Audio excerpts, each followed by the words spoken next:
Hey, this is Ciderhelm and welcome to Tactical. In this match I'll be playing Kassadin, but instead of covering a specific champion, I want to touch on a far more important topic: teamwork.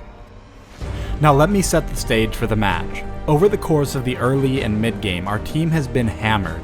Nearly every engagement we've gotten into we've lost, and even when we picked up kills, we've usually died in the process.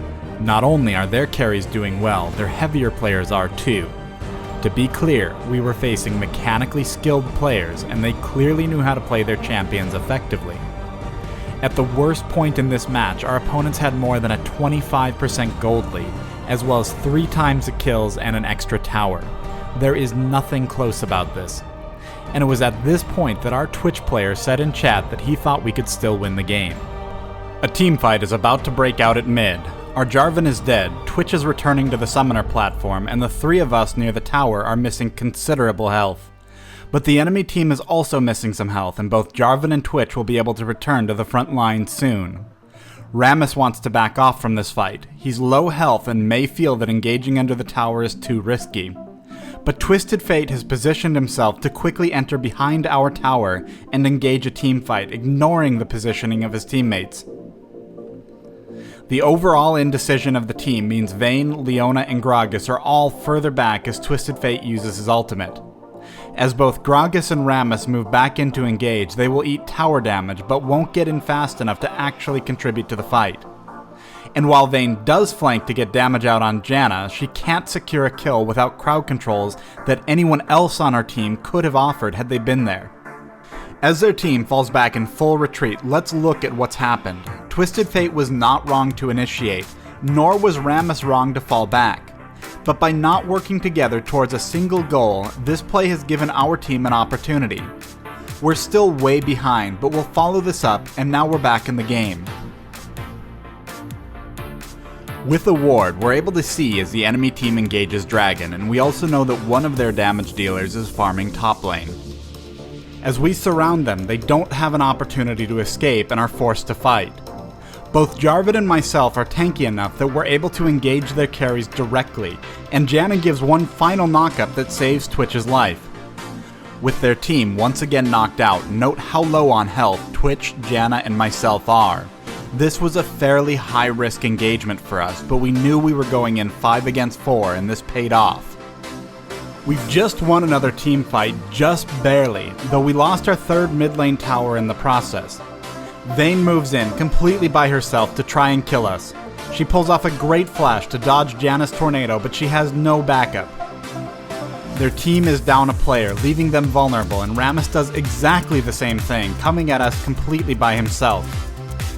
As we focus our slows and other damage and crowd controls on Rammus, we know he'll go down.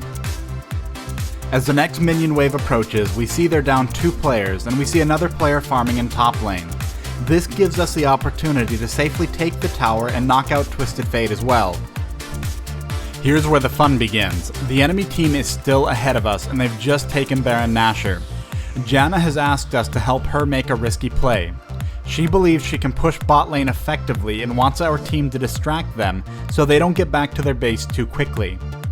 My goal here is to bait them and interrupt recalls, while Jarvan is positioning for an incredible Cataclysm ultimate that can lock them down for Twitch and I to push out a lot of damage.